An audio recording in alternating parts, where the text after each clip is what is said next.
What's going on, workforce? Brian and Chris here today to break down some developing information for you guys, especially as Chris gets asked a lot in chat over on Twitch, which you can come hang out with us Monday through Friday if you so choose. Links are in the description. The concept here is Limit Maximum got acquired by Team Liquid. And what does that mean for MMORPGs? Chris has actually been the one who's been texting me about this. And so he's actually kind of informed me, but we realized this is a bigger conversation going on. We also realized there's some interesting conversations about Limit Maximum regardless within the 14 community. So that's the goal of this video, to have that kind of discussion. Sound off in the comments with any questions, and be sure to subscribe if you haven't already. Chris, why don't you give us the TLDR? What is going on? Who is Liquid? Who is Maximum? And what happened? Yeah, I texted you. It was huge news. And then you were like, it said text read, and you like weren't even excited about it. I was like, what do you mean you're not excited? I was like, this is huge. What is this guy driving his kids to Fort Worth? These were just words in Brian's ears. I don't know what any of this means. Yeah.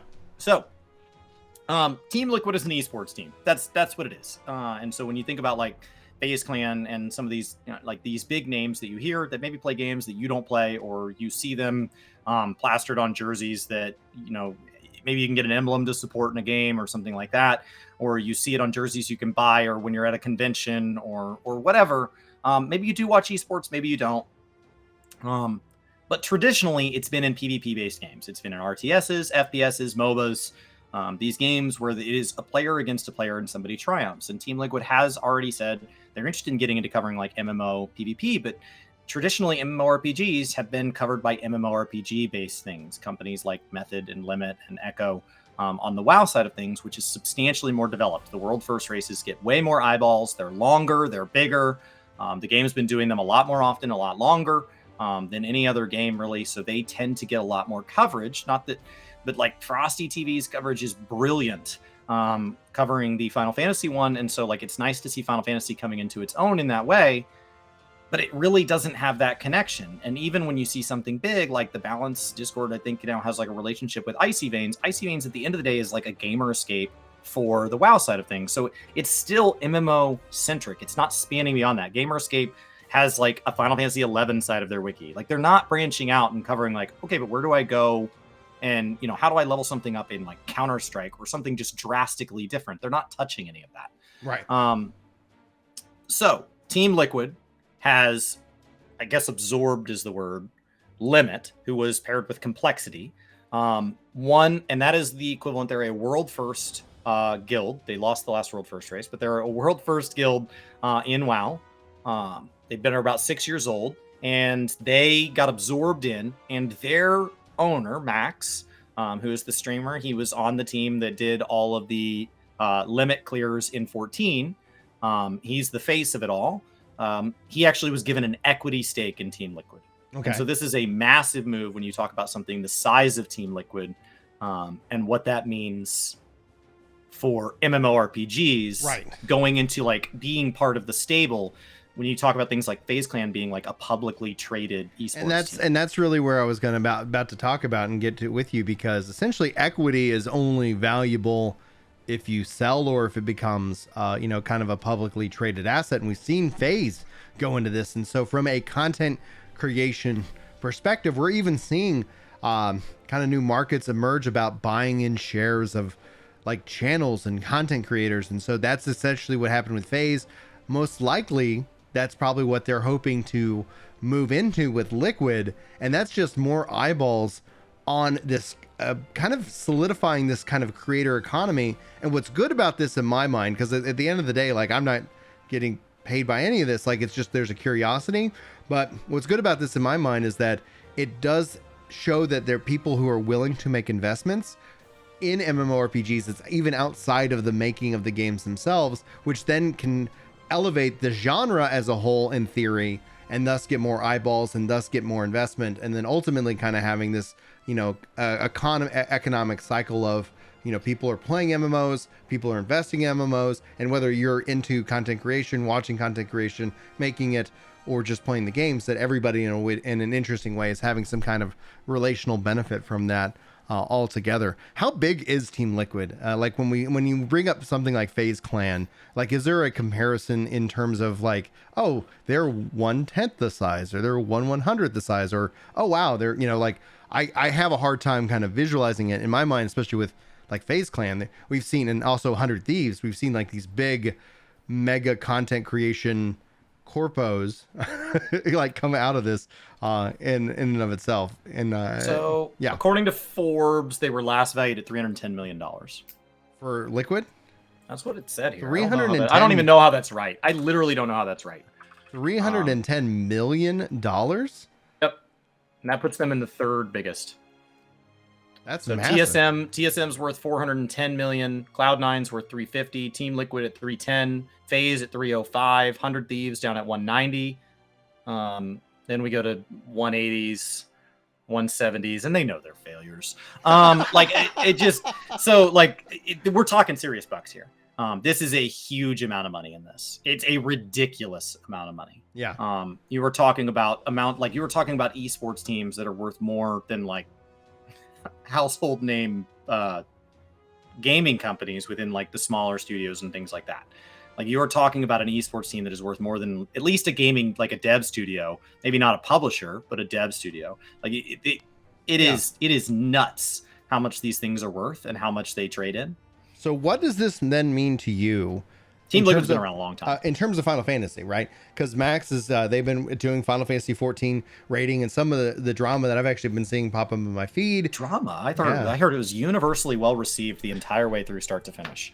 No, apparently there's the idea that that they said they were doing a blind clear, but maybe they pre-watched it. I honestly like watching. I watched Jesper's video on it, and I'm like, first of all, it doesn't matter. See it.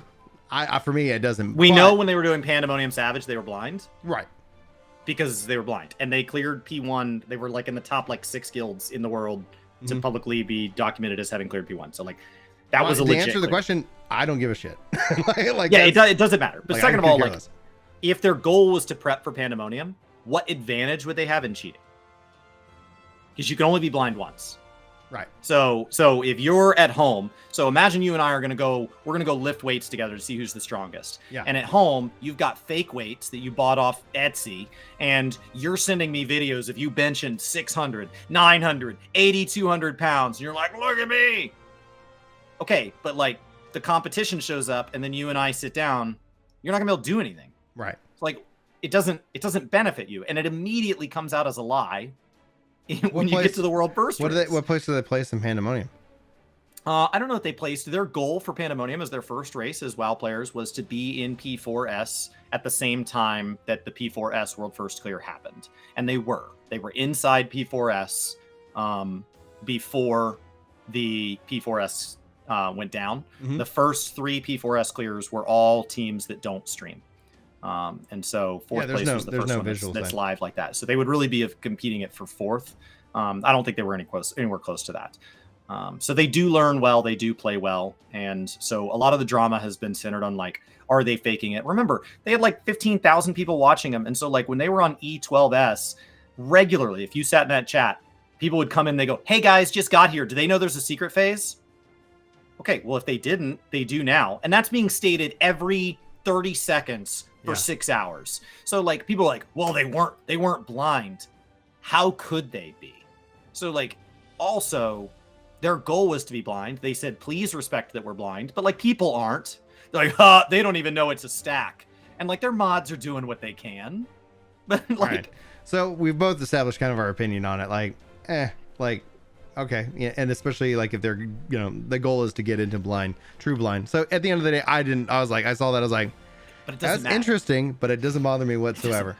But maybe that's just my opinion. You guys can let me know if it really bothered you one way or the other. But what does this mean for 14 though? What does this mean in terms of Limit Maximum joining the Team Liquid? Does this elevate Final Fantasy 14? Yes. How so? They're getting brought on as MMO experts. They're being brought on to cover the upcoming Riot MMO. They're getting brought on to cover Final Fantasy and WoW, both named in the announcements. Okay. And Final Fantasy was named with it. And so I expect them to broadcast their own world first coverage. I expect them to have shoutcasters. I expect them to have assets and beautiful coverage, maybe even bring in some Final Fantasy creators that aren't racing to help contribute to their knowledge base would not shock me. And what that means is to the 14 community, like, well, I'm not going to watch them. Fine. But what it does mean is all the people who watch Limit that get this big, beautiful ESPN level coverage, that's going to be a whole lot of people when 6-2 drops and we go into a Savage race, or 6-1-1 or 6-1-5 or whenever Ultimate Dragon Song War gets here. That's going to be a whole lot of people who don't know Final Fantasy. That's going to be their entry point. They are going to escort this game into the eyeballs of people who have no idea what the hell Final Fantasy is. Right. So I've been feeling this. Like, this is just Brian's feeling corner. Welcome, everybody. Sit down, get some tea. This will be a good time. But I've been feeling that overall, like, we've been seeing this resurgence within MMOs. Obviously, Yoshi P is going to be talking to us about the future, especially as it relates to Final Fantasy 14. But we're seeing, like, Amazon make investments. We're seeing Riot make investments. We're seeing MMOs, essentially in a way, kind of starting to balance out what we've seen with the huge surge in terms of, like, battle royales being, there's a new battle royale and boom, boom, boom, boom, boom, where maybe that kind of has the hype around that extreme hype of just like, it is, it's big and it's what it is, to where MMOs may be becoming back in terms of public perception, public conversation, to where, like, oh, you play a battle royale? How cute. Oh, that's nice. We play real games over here. We play like real commitment, real grind. And you can see it because now, like, can you clear an ultimate? Like, oh yeah, talk to me about your battle royale. But as somebody who actually enjoys battle royales as a game mode, I'm excited about the future of 14, especially with the PvP updates specifically, because I think that would be something to kind of hammer it out. When will we start to see like more active in that regards? Like the acquisitions happen? Have there been any kind of announcements? They dropped Complexity in December. There was a 1-month transition where it was not public. They announced when we go into 9-2 Race for World First, that will be at the Alienware North American Team Liquid facility. Okay. That facility, like, you're talking about the Barcelona soccer team level of facility. When you have a company that's worth this kind of money, you should go Google what their EU and NA facilities look like. Okay. They are nuts. Like Apple headquarters level of nuts. Not that scale, because they don't need to be, but and they will have room for every single member of the Team Liquid team, which is all basically 40 raiders, 40 plus raiders. I don't know how many they have total on their bench because they swap people in and out, as well as coaches, staff, commentators, support staff. All of that will be hosted in that facility. As many of those people that can be on site will be on site. Live. I mean, travel restrictions pending. Max moved to LA for this. Yes, this will take place. This is effective immediately. And he has had to be quiet about this and was actually streaming from like they provided facilities and stuff. So he's been running streams secretly, like over the last month. People have been like, hey, you can use mine, as he's been moving. So he's been in flux and he hasn't been able to talk about it. Hey, I'm kind of streaming for somewhere else today. Can't talk about it. And not even can't talk about it. He's better at keeping a secret than that. Hey, just kind of like, and like he'd been out there. They've been seeing the facility. They'd been given virtual tours. And they had been in talks with like Sea of Thieves and all these. There had been all this speculation. So I can't imagine they didn't talk to 4 or 5 of these companies. Yeah. Some of them may have lowballed them. But at the end of the day, I assume there was some pretty serious offers before him being offered an equity stake in trade for being absorbed. It's an equity stake. So like it's big, and they're going to have Team Liquid's full backing when it comes to things like merch, peripherals. They're going to have the best machines, everything's just going to be taken care of. Like, this is the big leagues. Yeah, this is going to be interesting as it relates, especially how I'm going to obviously watch for the impact on Final Fantasy 14, but overall for MMOs as well. Like, you bring up like Riot, we talked about that a little bit in our little pre-show, in that regards. Maybe you'll see that as a short, in this regards. Like, there's so many things that are kind of moving, and as a player who really has always been passionate about this genre, I'm very excited to see what happens and where it goes from here, because there's just a lot of things. I think Max is excited about Lost Ark. Just as somebody that might pique your interest in case you haven't been watching Max. He's excited about Lost Ark. Yeah. I can't imagine. I mean, Ashes of Creation is the greatest game of all time ever. So like Ashes of Creation will probably, you know, they'll crush it with that, I'm sure. Oh yeah. Well, that's again like a lot of these things, and it's like essentially it's like you start talking to the devs like, please sync up your updates so they're not all on the same day, but like you go in the Do we have first a release week. date for Ashes of Creation? No. Like I know it's the 2020 year game of the year, but like, do we have an actual release date when it No. hits Somebody shelves? somebody was like, Brian, hold me to this. Ashes of Creation's coming out in 2021. It's like, dude, it's not at a minimum until 2023 at a minimum. And I wouldn't even put money on that as a year for that game. But who knows? They better be ready. That dev came out and said that it's going to be the best MMO launch of all time. Ever. I hope so. He set that standard. I hope so. Like Brian and I meme on like, it's going to be the greatest game. It's going to save my marriage. But like, that's because that's the threshold words. They set. They're like, guys, if you have a sick cat, we are excited to tell you about Ashes of Creation. This is going to help you. Yeah. It's gonna be fun.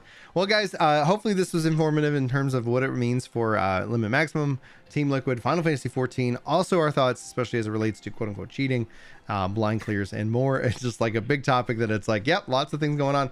If you guys enjoyed the video and you feel like we earned it, hit that like button, subscribe, and come back for more of these discussion videos. And hopefully you have a fantastic day. Chris, why don't you sound us out? Guys, we have positive news about Blizzard. I want to talk about that just in case it's a passing breeze. I'm excited about it. And people are like, did you see the other thing? Don't tell me. Let me enjoy today. It is Warrior got a buff day in Final Fantasy because we needed it, guys. They were not doing enough ranged DPS, so we did get a potency buff there. So enjoy Final Fantasy, and we'll see you next time.